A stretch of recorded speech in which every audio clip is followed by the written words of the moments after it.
je veux te louer de tout mon cœur. Seigneur, je veux te louer de tout mon cœur. Devant les puissances du ciel, je veux te célébrer par mes chants et m'incliner face à ton sanctuaire. Ô Dieu qui est présent, je veux te louer pour ta fidèle bonté, car tu as fait plus que tenir ta promesse, plus que l'on attendait de toi. Quand je t'ai appelé, tu m'as répondu. Tu m'as rempli de courage et de force. Seigneur, que tous les rois de la terre te louent quand ils auront entendu ce que tu dis. Qu'ils célèbrent tes actions en chantant. La gloire du Seigneur est immense.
tombokolay sy tomboko vavy nisobakaka mifamangy ho no nipitsidika mototra ny vangina atao mototra ny rahona ny famangy isaky miaona dia mitomany fa isika mitafa eto kosa dia toy ny fodilay mamangy ny iray lovy ny mpamangy misioka ny vangina mihirahira koa raha avy any antsinanana ianao ikoka fiadanana raha avy any andrefana ho lavitry ny fahafatesana ary raha avy any avaratra ianao ny fahasoavana ny iraraka aminao raha avy any atsimo kosa Andriamanitra ny tsy hanadino arahaba rahalahy arahaba ranavavy arahaba ry zoky arahaba ry zandry tenimbohatra tsy mihoatra nankaratra lembalemba tsy mihoatra ny lempona reny rano tsy mihoatra ny kiopa avo tsy mihoatra n'Andriamanitra ny saotra sy ny voninahitra sy ny fahendrena sy ny saotra sy ny fisaorana ary ny haja sy ny hery ary ny faherezana ny ho an'Andriamanitsika mandrakizay amen. Izay no voasoratra amin'ny Apokalipsy toko 7 ny 1:20. Ny fiangonana Masetel dia faly miarabantsika tsiray avy tonga eto an-tran'Andriamanitra amin'izao sabata marina izao. Isika tsiray avy dia igioka izany fahasoavan'Andriamanitra izany isambatan'olona ary indrindra ihany koa izarany amin'ny fianakaviantsika rehetrarehetra sy ireo namantsika izay tsy miaraka amintsika androany.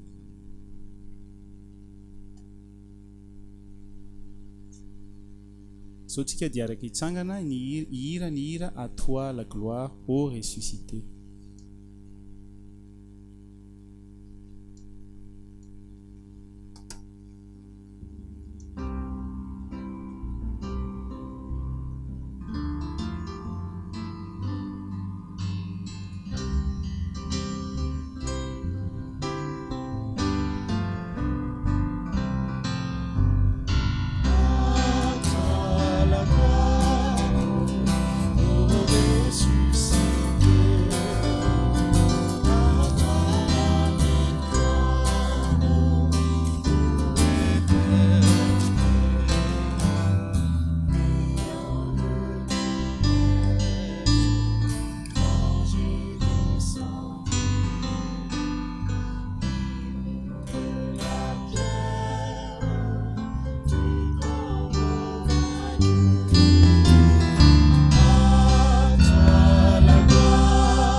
Ny sabata toy izao dia ataontsika foana izay hitondrana fifaliana ho an'ny namantsika izay eo akaikitsika satria sabata fitsarana izany sabata ihany koa izay fototra nanorenan'Andriamanitra an'izao rehetra izao. Ngataka ny ankizy isika ao ankety aloha hira ho antsika hira fisaorana ho an'izany Andriamanitsika izany. J'invite donc les enfants à venir devant pour chanter le chant Merci, merci Jésus en 3 langues, en français, en anglais et en malgache.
Merci les enfants.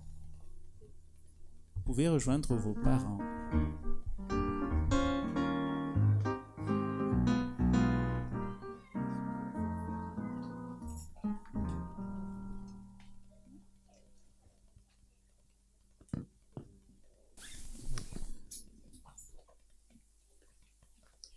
Iaraka nokatra amin'ny baibolitsika isika amaky ao amin'ny salamo toko fa 70 andiny voalohany ka hatramin'ny fahadimy.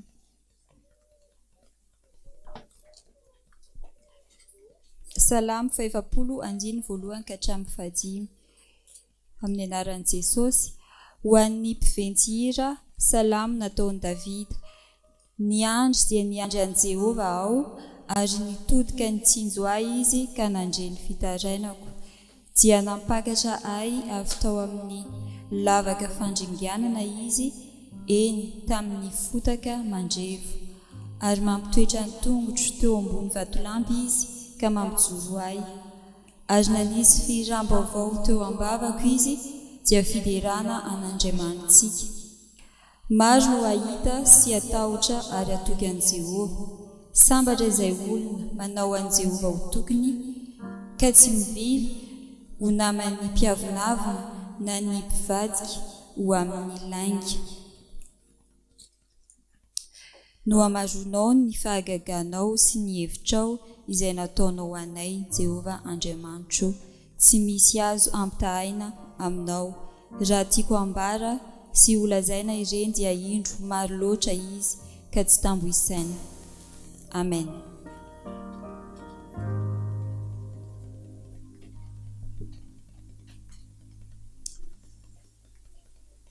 Iaray hirintsika zao ny hira 7 sy 700 tsy mahalala ny ampitso ao.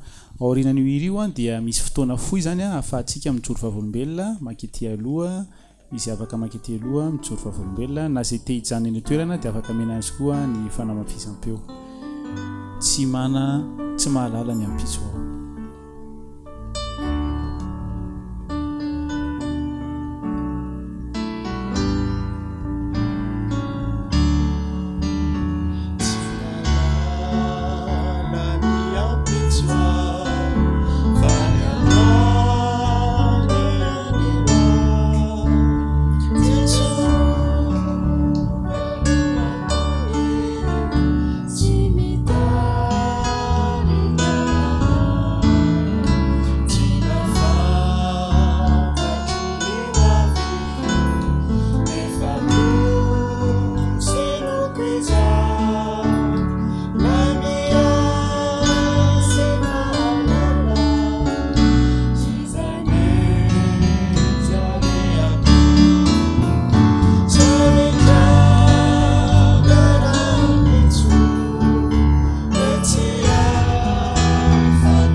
Misy te hizara fanandramana ve isika hizara fifaliana ho an'ny mpiara-mivavaka amintsika amin'izao maraina izao?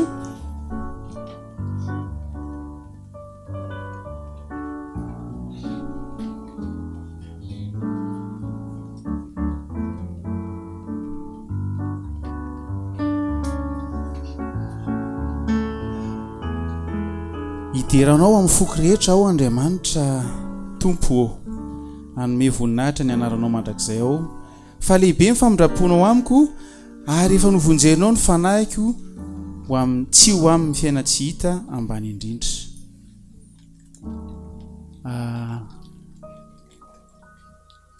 3 Oktobra 2024 andro alady tamin'izay teny mahazo teny nisy tovolahy sy tovovavy toa efa sahirakirana fotoana maromaro talohan'izay fa teo mason'ny olona maromaro izy roa reo tohatra ny be fetsiketsehana satria nisy zavatra nomanina angamba tsy zavatra nomanina fa zavatra ifamplazana fa 10 taona katroka androany dia nilaza teo amin'ny anatrehan'ny ray aman-dreny, nilaza teo anatrehan'ny mpitarika fiangonana, nilaza teo anatrehan'ny tapaka sy namana fa manam-pikasana ny tenako apakatra ny ramatokely Andrianarivelo olo menjanary ho vadiko any arinany 10 taona katroka androany izany ka zay no mahatonga namaky ny salamo 4:20 iny manao hoe isaotran' Jehovah mandrakariva aho amin'ny fiainako manontolo. Misy manana ambarafa ve isika?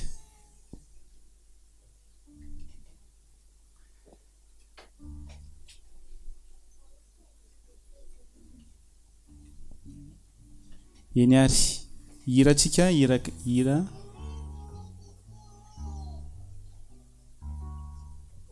somary tohana kely mifoko fa mialatsiny indrindra anolotra hira kely izay mivady zany ho fahatsiarovana n'izany fotoana izany ary indrindra fanomezam-boninahitra an'Andriamanitra.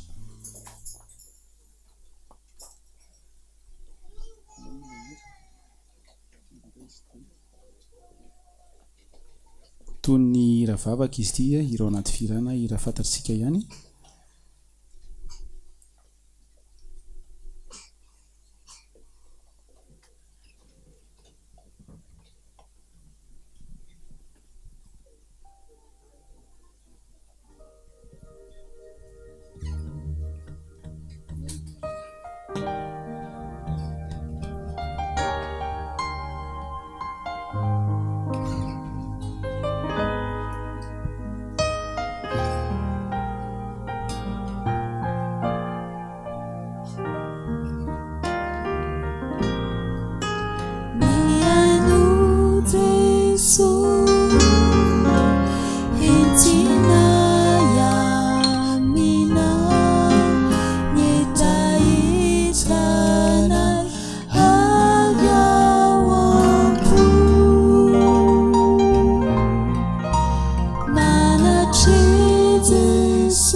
so dia iaraka ivavaka mandoaly isika ngataka ny fitahiana sy misaorana amin'Andriamanitra.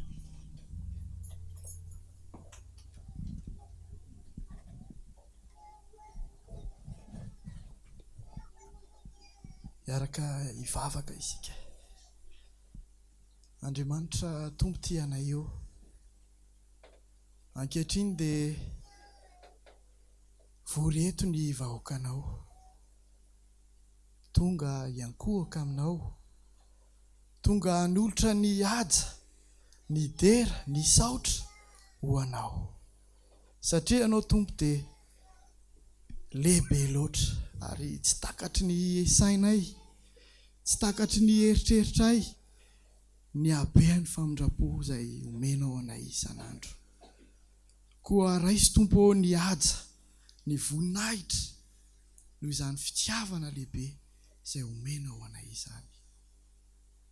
Ankehitriny dia tonga eto izahay dodododo, tonga eto izahay angataka famelana, ary mino izahay fa ho diovinao izahay, ary ny mavesatra rehetra ny aminay dia ho fafanao izany.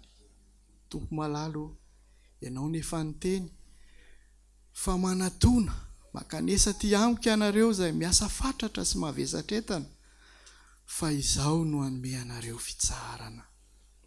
Ray malalo, misaotra noho izany fitiavana lehibe izay omenao anay izany.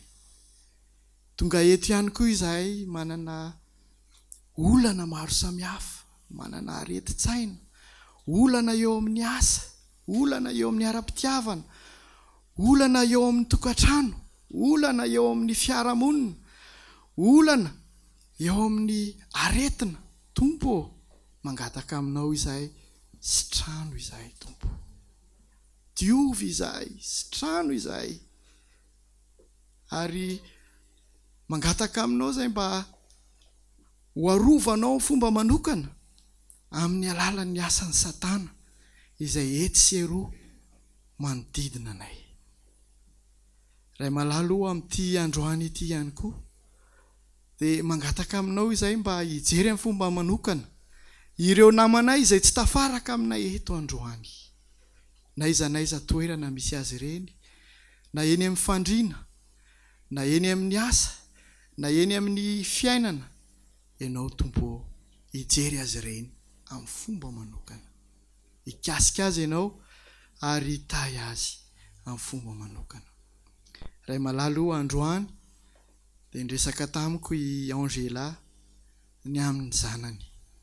Ray malalo, tia ny atolotra eo aminao ny zanany, tia ny hojerenao amin'ny fomba manokana ny zanany izay miady mafy, mitady stage, tsy mety mahita. Ray malalo, aneo fahagagana izany tanoranao izany. Amin'ity androany ity koa raha eo dia voreto izahay ary nisambatan'olona izay any am-po tsy milaoka any, dia tiako mba hojerenao amin'ny fomba manokana. Ny tsirairay avy izay tonga manatrika eto, na ny tanora, na ny ankizy madinika, na ny olon-dehibe, na ny antitra. Tompo, jereo ny vahoakanao, jereo ny vahoakanao, jereo ny vahoakanao. Saotra ray malalo. Amen. Amen.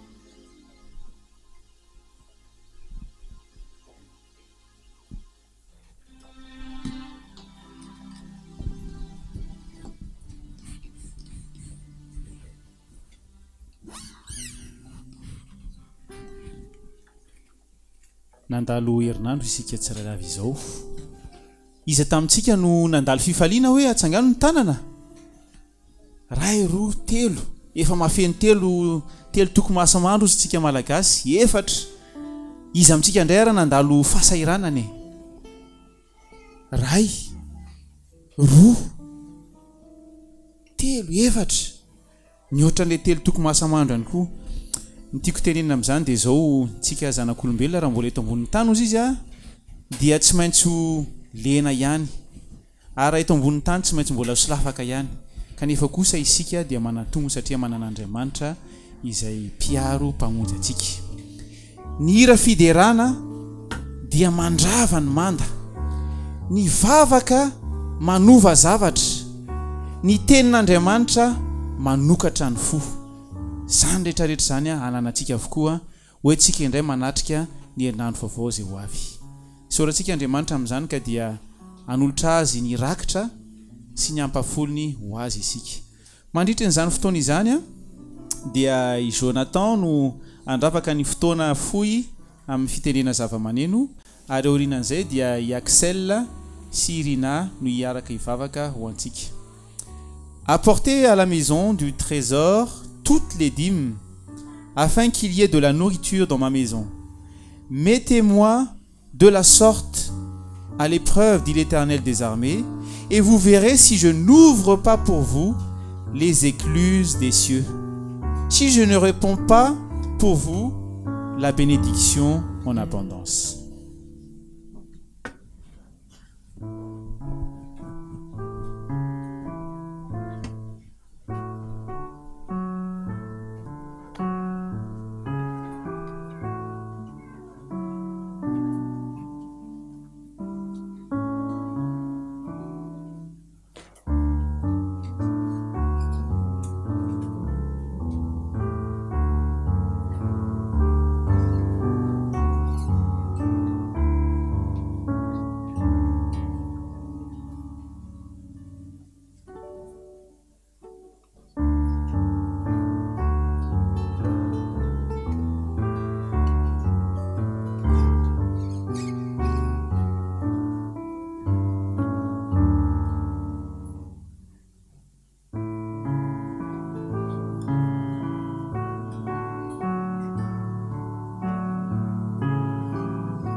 Jésus, merci pour ce sabbat. Merci pour tout ce que tu nous donnes. Nous t'apportons les dîmes et les offrandes. Bénis chacun de nous au nom de Jésus-Christ. Amen.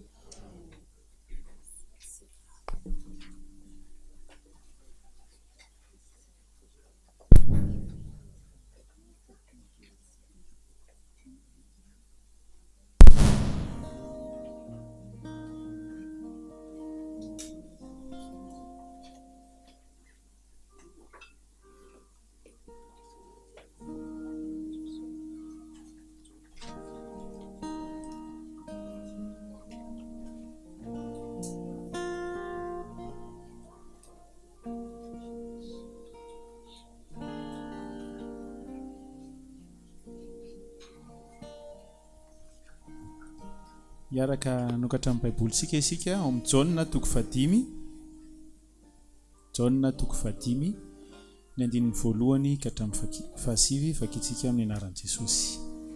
Ny niakaran'i Jesosy tany Jerosalema sy ny nanasitranany ilay narary teo amin'ny farihan'i Betesda, ary ny teny novalian'ny Jiosy izay nanometsiny azy.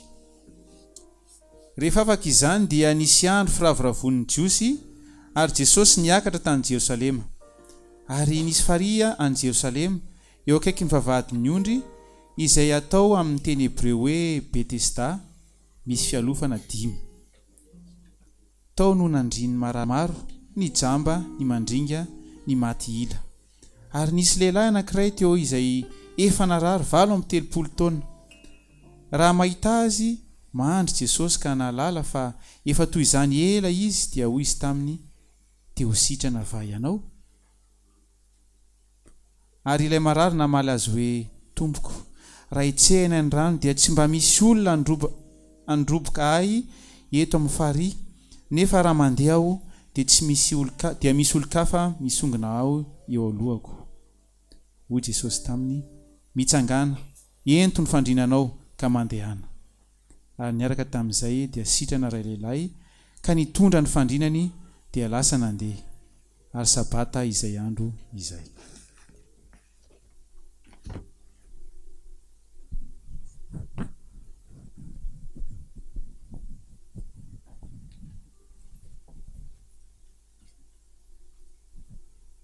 J'inviterai les enfants à venir devant pour écouter l'histoire qui était déjà préparée pour vous.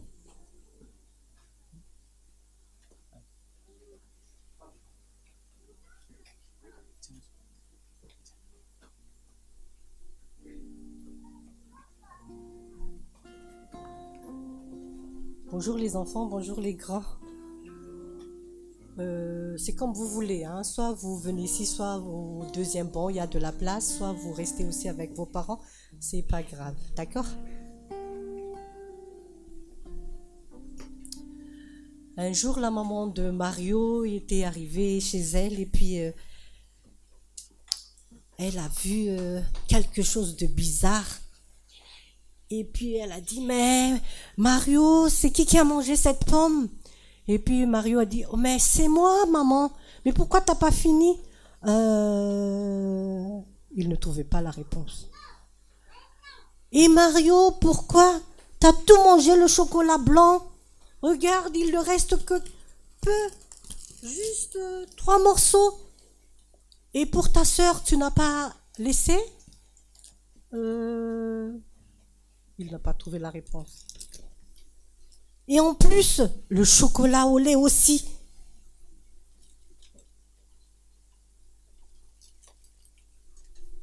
Tu as tout mangé, presque. Il reste que 4 morceaux aussi, regarde. Oh là là. Écoute Mario, je vais laisser tout ça dans cette boîte. La pomme et les chocolats. On garderait tout ça pour ta sœur.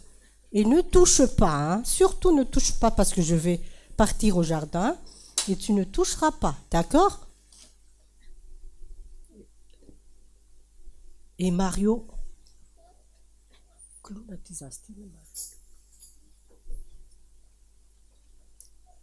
rôdait autour du vase.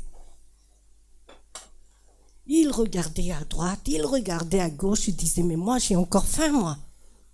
Pourquoi maman a dit que je n'ai plus le droit de manger? Ben si, il y en a beaucoup, il y a 4 morceaux de chocolat blanc et 4 morceaux de chocolat au lait.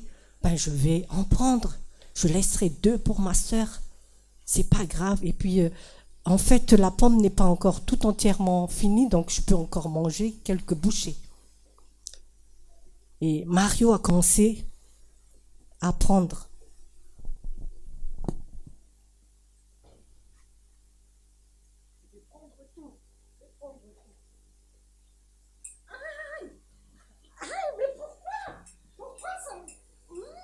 Mais pourquoi? Aïe! Aïe! Maman! Ah! Aïe! Ça me fait mal! Mais viens bon! Viens! Mon chocolat!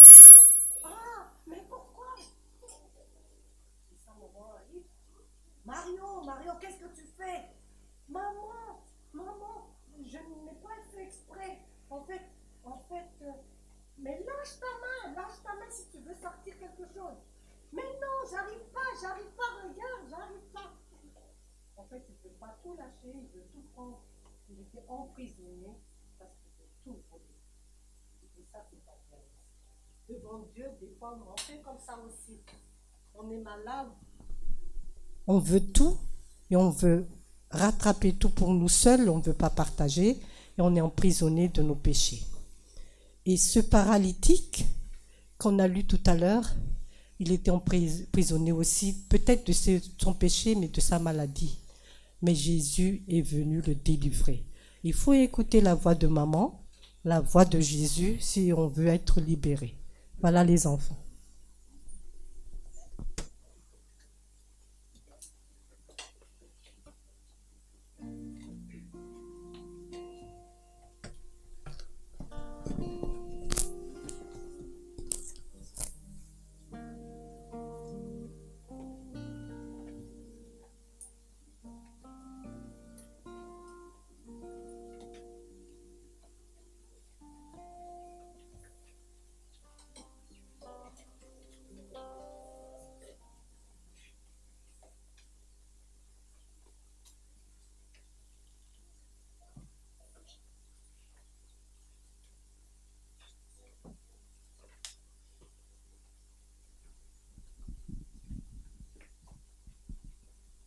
Araba tompokolahy, finaritra tompoko vavy.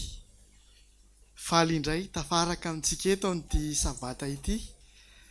Sabata izay hanovozantsika hery. Sabata izay andraisantsika fampaherezana manokana amin'Andriamanitra. Isaoran'Andriamanitra satria manome antsika fotoana izy, hanazarantsika tena, hiarahantsika miaraka aminy. Ary ny lohateniny mafà dia ilay fiazakazahana makany amin'Andriamanitra. Zany hoe mila tsara fiomanana na tsara fanazarantena ny olona anankiray, izay vao mandrombaka fandresena. Mila manana izay fanazarantena. Ka ny sabata ohatr'izao, ny leson'ny sekoly sabata, ny fiambenana maraina, izany dia fanazarantena izay ataontsika azahoantsika ilay fandresena. Ny sabata toy izao dia anisan'ny tena entraînement, hiarahantsika amin'Andriamanitra, fanazarantena hiarahantsika amin'Andriamanitra. Ary tena mahafinaritra dia mahafinaritra izany. Androany dia mitondra ny lohateny hoe tena fanirianao tokoa ve? Na hoe inona no fanirianao? Izay no tian'Andriamanitra hifampazarana amintsika androany. Ka rehefa tsara fanazarantena isika dia afaka misafidy izay zavatra tiantsika. Rehefa niomana nandritra fotoana maro ny mpiazakazaka ka tonga midingana famaranana izy dia afaka misafidy hoe andresy, satria tsara fiomanana. Rehefa nianatra nandritra fotoana maro ny ankizy tany am-pianarana ka tonga ny fotoana izay nahavitany an'izay hoe fanazarantena tany am-pianarana izay, dia tonga ny fotoana izay androbany ny fandresena. Ato amin'ny Baiboly dia misy toromarika manokana mikasika izay fanazarantena na izay entraînement izay. Ary ny bokin'ny Matteo dia izao nosoratana ho an'ny Jiosy. Ny bokin'ny Marka dia nosoratana ho an'ny Romanina. Ny bokin'ny Luka dia nosoratana ho an'ireo filozofa Grika. Ny bokin'ny Jaona kosa izay ho ambarako amintsika androany dia nosoratana ho an'ireo olona izay tsy afaka ny fanerasera ny vantana tamin'i Kristy, izay toa ahy sy ho anao. Ary eo anatin'ity bokin'ny Jaona ity dia izao ny zavatra miseho: afaka manao zava-mahagaga ho anao Kristy amin'ny alalan'izany teniny izany. Ary ity bokin'ny Jaona ity ny mahasamy hafa azy dia izao boky izay mitona ahy anao fanandramana miaraka amin'ny Kristy. Boky izay mitona ahy anao fanandramana miaraka amin'ny Kristy. Ilay fanandramana tiako resahana dia hoe mitona ahy anao entraînement miaraka amin'ny Kristy, mitona ahy anao fanazarantena miaraka amin'ny Kristy. Ary rehefa tsara homana hoy izaho teo dia mandrombaka nintsika fandresena na ny amboara. Andeha ro jerentsika izany bokin'ny Jaona izay ahitana izany fanazarantena izay miavaka dia miavaka izany. Ny fahagagana voalohany izay nataon'i Jesosy dia ny fanovana ny rano tonga divay na ny ranom-boaloboka. Maninona no izany nataon'i Jesosy voalohany? Maninona raha tsy tonga dia nanasitrana ny jamby izy? Na maninona raha tsy tonga dia nanangana maty? Fa maninona no nanova ny rano ho tonga divay no nataon'i Jesosy voalohany indrindra? Ao amin'ny bokin'ny Baroka izany dia anisan'ny mpaminany. Ary any amin'ny bokin'ny Apôkrifa na any amin'ny ireo atao hoe Deutéronomika no ahitantsika an'ity Baroka ity, Baroka mpaminany. Dia ity Baroka ity dia anisan'ny olona izay nohenoin'ny olona ary nekeny ny olona teny ity Baroka ity. Laza ity Baroka ity tamin'ny bokiny fa rehefa ho avy ny Mesia dia amokatra ny voaloboka, amokatra be ny voaloboka. Ary rehefa mamokatra ny voaloboka dia izay ny fahafantarana fa tonga ny Mesia. Inona nefa ny zavatra nitranga? Ny zavatra nitranga dia izao: tonga Jesosy tamin'ilay fotoana izay tsy nisy voa ny voaloboka. Dia gaga ny olona hoe tsy izany ange ny sorata amin'ny boky ny Baroky e, fa raha izany no izy dia tsy io zany le Mesia. Zay zany ny tao an-tsain'ny olona hoe tena tsy io zany le Mesia e, tsy izy io, tsy le Mesia io raha izay ny zavatra ny soratany boky ny Baroka. Ary ny olona dia nino ny boky ny Baroka tamin'izany. Anisan'ny zavatra mahagaga ihany koa dia tena tsy namoa mihitsy ny voaloboka tamin'izany, tsy namoa mihitsy ny voaloboka. Dia izay le tantara tao anatin'ity Jaona ity hoe tonga tao amin'ny azy izy fa ny azy tsy nandray azy. Tonga tao amin'ny azy izy fa ny azy tsy nandray azy. Dikan'izay dia hoe tsy bienvenu ianao e, tsy bienvenu ianao. Zany nahazo an' Jesosy tamin'izany fotoana izany.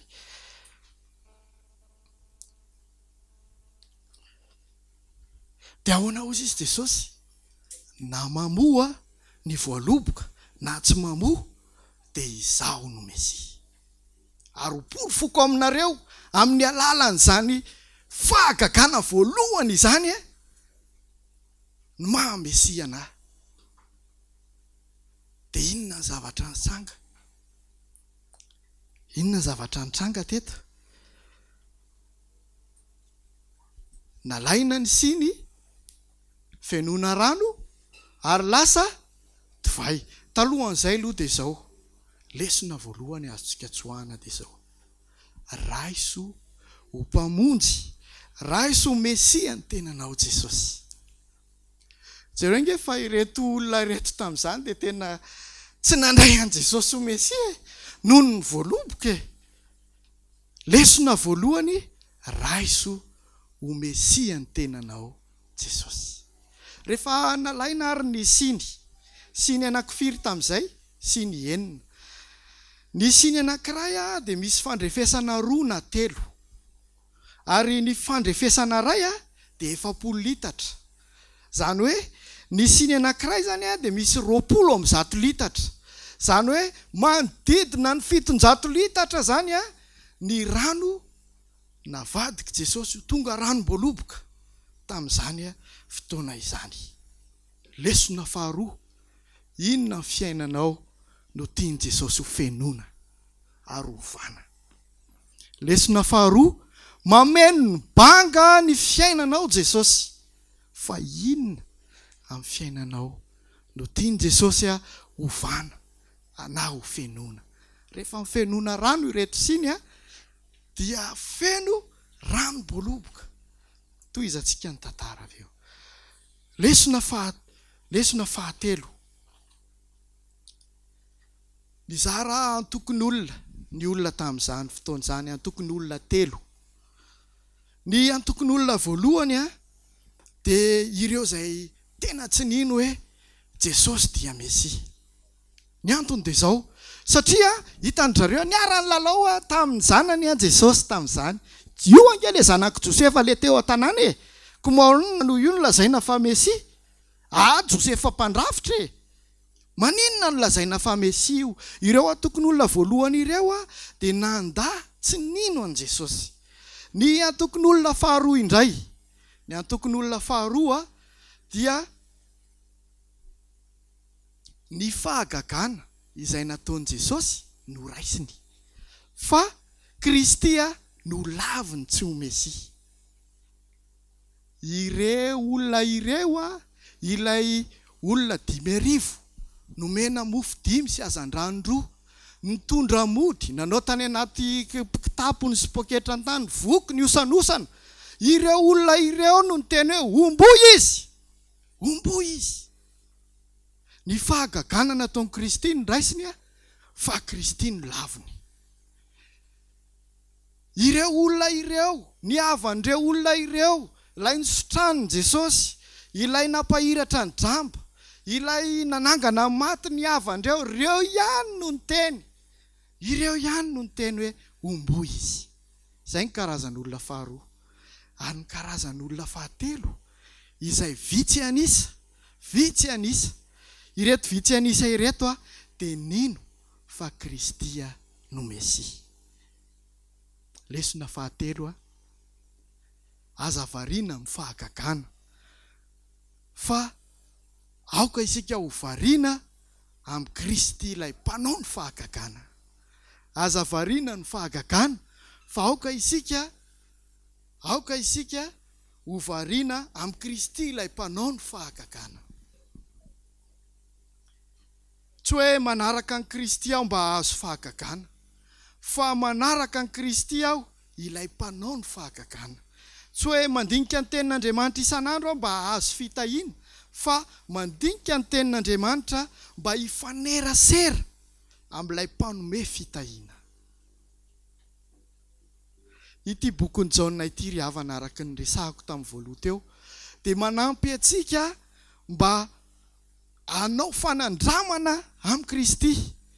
Manampy antsika mba hanao fanandramana amin'ny Kristy. Ao amin'ny Jaona toko 4 misy an'izay tantara izay raha manaraka akaiky isika. Manampy antsika mba hanana fanandramana amin'ny Kristy. Jereo ange fa ny lesona fahaefatra hojerentsika mikasika ity tantara ity dia zao: tonga Jesosy tamin'ny andro fafily io, tamin'ny andro fahatelo, rehefa lany ny rano, nangetaeta ny olona. Nitondra inona izy tamin'ny andro fahatelo? Tondra famonjena. Dia ohatr'izay koa hoe ho avy ny zanak'olona ary hitsangana izy amin'ny andro fahatelo. Namonjy. Nitondra inona Jesosy? Nitondra famonjena. Lesona fahadimy, rehefa nanandrana ity divay ity ny olona na ity ranom-boaloboka ity dia nahita hoe neny fomba mahazatra dia ny divay tsara indrindra aloha ny aseho voalohany zay vao ny divay izay ambokambony ao le tsy dia tena tsara. Fa teto dia ny divay tsara indrindra indray no tany amin'ny farany ary nagaga ny olona izany. Rehefa manome Andriamanitra dia manome ny tsara indrindra. Rehefa manome Andriamanitra dia manome ny tsara indrindra ary ny mahasoanao. Ka izay le fanandramana, izay le fanandramana, izay le entraînement izay vakiny ato amin'ny Jaona, izay le entraînement. Voalohany indrindra dia mandray an'i Kristy isika ho Mesia antsika. Faharoa dia manaiky isika fa ho fenoin Jesosy ny banga izay tsy ampy ao amintsika.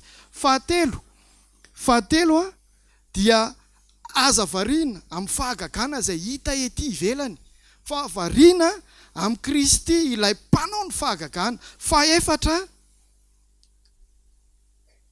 mandray an'i Kristy ho famonjena, mpamonjy atsika. Ary ny fahadimy dia mitona dia mitahiry ny divay tsara indrindra.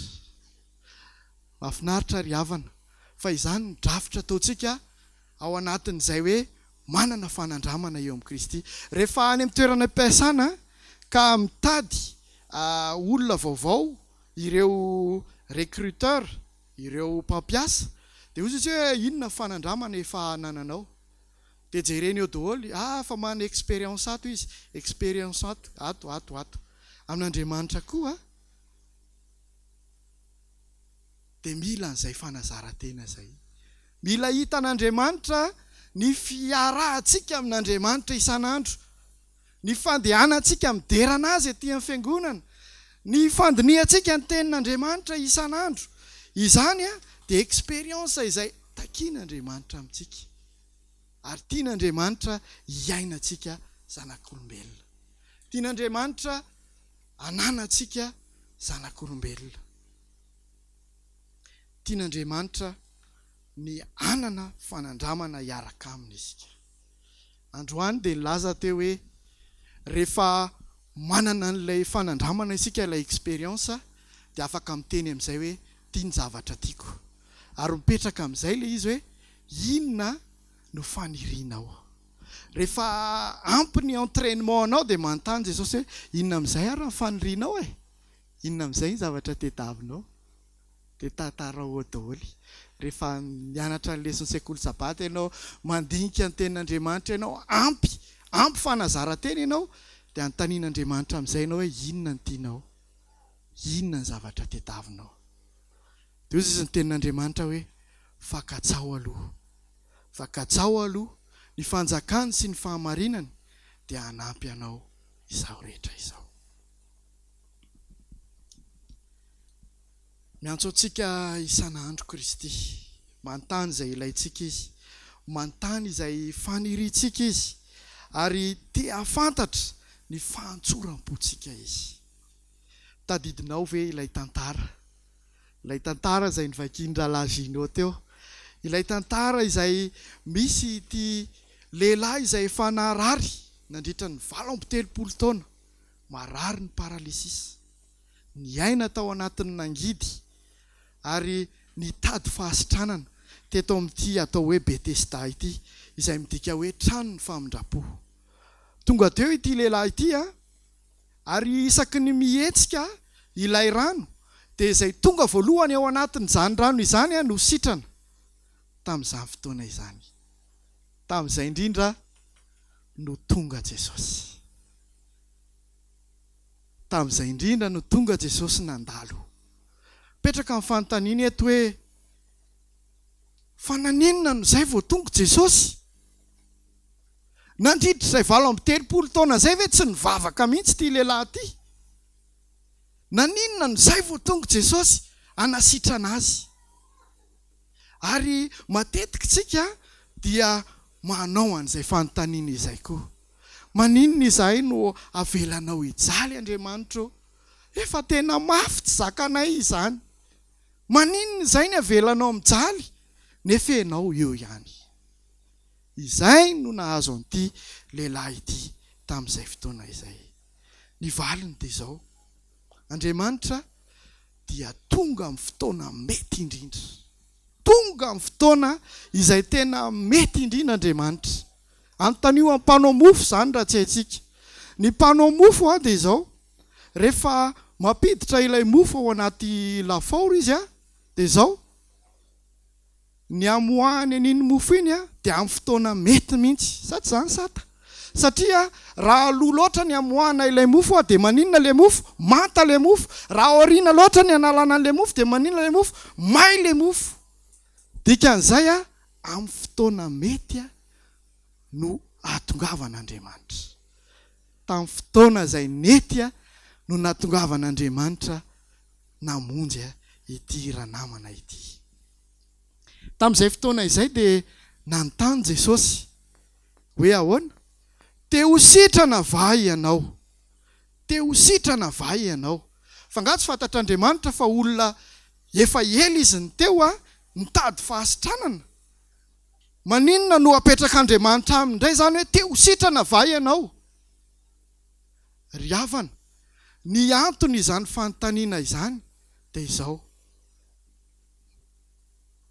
Ny tena faniriana lalina izay ao anatiny ity olona marary ity no tena tediavin'Andriamanitra. Fantany fa te ho sitrana izy. Fantatr'Andriamanitra tsara izany. Fa tiany koa ny alala ny fahatsoram-pony ity olona ity. Tian'Andriamanitra hoe tena vokatry ny fony. Tena vokatry ny fo, tena avy any anatiny, fa tsy eo himolotra fotsiny. Ohatr'izany koa isika. Mangataka vavaka amin'Andriamanitra isika isan'andro. Fa izao tsy tena vokatry ny fo izany. Tsy tena manana finoana isika. Tsy ampy ny fahatsoram-ponao no tediavin'Andriamanitra eto. Matoa Andriamanitra mametraka izany fanontaniana izany dia ny fahatsoram-ponao no tediavin'Andriamanitra. Rehefa namaly ity tovolahy izay 80 taona, rehefa namaly izy hoe nametraka fanontaniana Jesosy, te ho sitrana va ianao? Dia inona ny navaliny? Rehefa mihetsika ny rano dia tsy misy olona mitondra hirotsaka ao. Ry havana, fa naninona no nanilika any amin'ny olona hafa ity ranamana ity? Ny zavatra fanontaniana izay nomen'Andriamanitra, tsotra ngetiko no valiny izany eny sa tsia? Te ho sitrana va ianao? Eny tompoko. Na te ho sitrana va ianao? Non.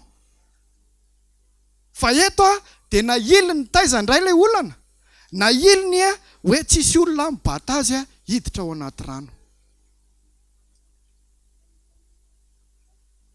Mahavariana fa eto amin'ity fiainana tany ity a dia miolakolana foantsika rehefa misy fanontaniana.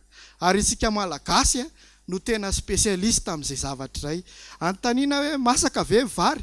Ka ny vary mbola zavatra hafa ny toy an'izay alohan'ny tonga dia teny hoe enina tsy. Ho avy ve ianao sa tsy ho avy? Embouteillage be a! Tsy fantatra zay resaka fa tonga fa tsy miteny hoe ho avy a. Mbola mivadika ary zay vao tonga eto amin'ity toerana ray ity. Ry havana, te ho sitrana va ianao? Ry havana, tena fanirianao tokoa ve? Rehefa mandeha zany ny fiara-mivavaka eto a, rehefa zoma hariva na rehefa alarobia hariva dia izao, rehefa misy atombavaka izay hoentintsika any a dia izao, tokony hanana an'izay esprit izay tsika hoe tena fanirianao tokoa ve izay vavaka hoentinao izay? Tena mitady asa tokoa ve ianao fa omen'Andriamanitra ianao? Tena mila fanasitranana tokoa ve ianao fa omen'Andriamanitra ianao? Sois sincère.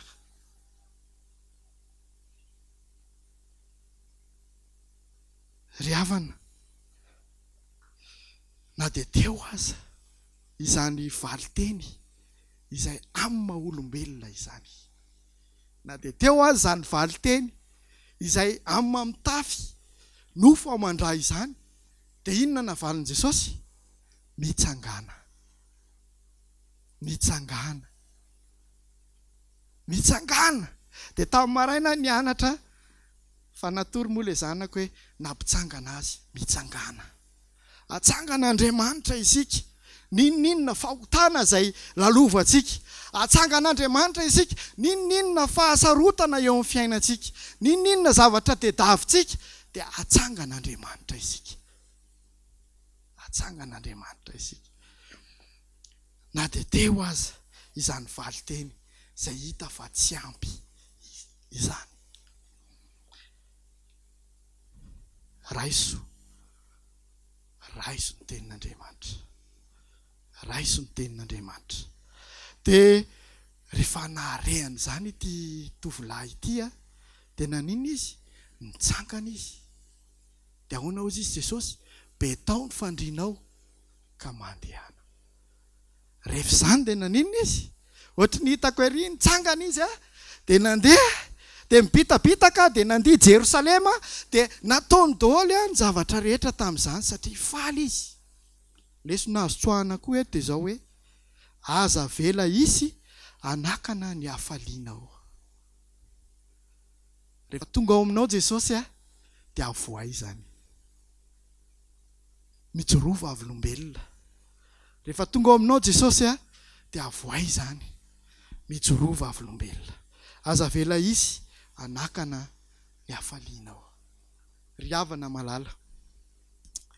Ankehitriny a, dia tahaka ny Jesosy izay tonga teto amin'ity Betesda ity. Dia izao, ankehitriny dia tonga koa Jesosy miaraka amintsika eto amin'ny Masetel. Ankehitriny dia mandalo koa Jesosy miaraka amintsika eto amin'ny Masetel ary manontany hoe inona no marary anao? Te ho sitrana va ianao? Tonga koa Jesosy manontany inona ny zavatra ilainao? Inona ny fanirianao?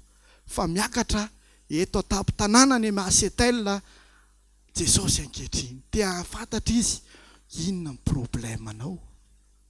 Inona ny sosianao? Inona ny zavatra manahirana anao? Inona ny zavatra tianao hositranoko aminao? Inona ny zavatra tsy ampy? Inona ny zavatra ilainao? Inona no fanirianao? Inona ny fanirianao? Inona ny fanirianao? Mitsidika ny tokantranonao Kristy ka te hanasitrana ny tsy mety rehetra izy. Efa fantatr'Andriamanitra fa ilaitsika izany. Ary ny fahantsoram-potsika izay miteny aminy, izay miresaka aminy, izay ny takian'Andriamanitra. Raiso ao am-po ny tenin'Andriamanitra fa manova ny fiainanao manontolo izany. Ary zava-dehibe ihany koa ny toyan'ny tantara. Ity lehilahy ity ho Jesosy, rehefa nifankahita tamin'i Jesosy, verina tany amin'i Jesosy izy teo, dia rehefa nifankahita tamin'i Jesosy izy dia hozy izy hoe, efa sitrana ianao zao, mandehana, ary aza manao itsony toy ny teo aloha. Efa sitrana ianao zao. Masetel, efa sitrana ianao zao. Efa sitrana ianao zao. Mandehana, aza miverina itsony ao anatin'izany aretina izany. Aza miverina itsony ao anatin'izany aretina izany. Mandehana, mandehana, mandehana. Vavaka isika. Andriamanitra, menao anay ny hery izay azahoanay manazatra tena hoe eo aminao. Menao anay koa ny fanontaniana ankehitriny mba hahatonga anay handroso, mba hahatonga anay hisafidy sy hanome izay zavatra tianay. Androany Tompo, dia ny handroso no zavatra takianay. Ary handroso hatrany tsy hijanona raha tsy tonga any amin'ilay fiainana mandrakizay. Ray malalo, diovy ny fonay. Ampaherezo izahay, tehirizo ao anatinay ny fiainana mandrakizay izay homaninao anay. Engane izay mba ho mpanazatra tena isan'andro ary eo anilanao mandrakariva. Engane izahay mba tsy hanadino ny fanazarantena izay tokony atao isan'andro isan'andro. Ary tario lalana izay Tompo mba ho eo aminao mandrakariva. Sotra Tompo noho ny teny izay nomenao anay. Amen. Amen.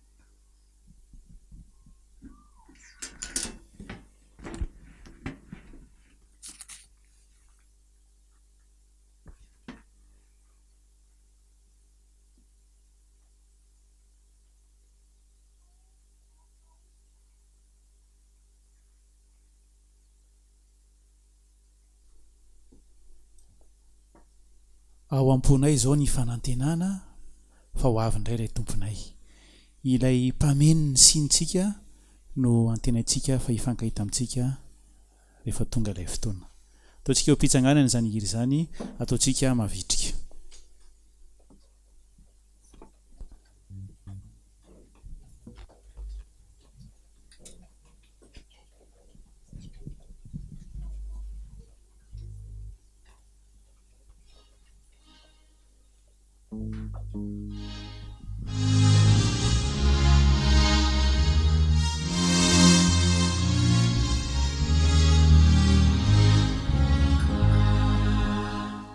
Oh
mivavaka isika ray malalo misaotra anao izahay noho ny teny izay nomenao anay, misaotra satria tia anay ianao. Koa raha hisaraka eto izahay dia mangataka aminao izay mba hitoetra ao am-ponay, mangataka aminao izay mba hanome anay ny fiadanana avy aminao, mba hoentinay mamakivaky ny herinandro vaovao izay omenao anay. Mangataka aminao izay Tompo mba tsy hisaraka aminay fa ho eo aminay mandrakariva. Raiso ny tsodrano. Ry malala, mangataka ao mba ambinina sy ho salama amin'ny zavatra rehetra ny hainao, tahaka izay anambinana ny fanahinao ihany. Ry malala, tsy manana fifaliana mihoatra noho izao aho, dia ny andrenesako fa mandeha araka ny fahamarinana ny zanako. Ry malala, aza ny ratsy no alain-tahaka fa ny tsara, izay manao ny tsara no avy amin'Andriamanitra, fa izay manao ny ratsy dia tsy mba nahita an'Andriamanitra. Ry malala, ho aminao anie ny fiadanana. Amen.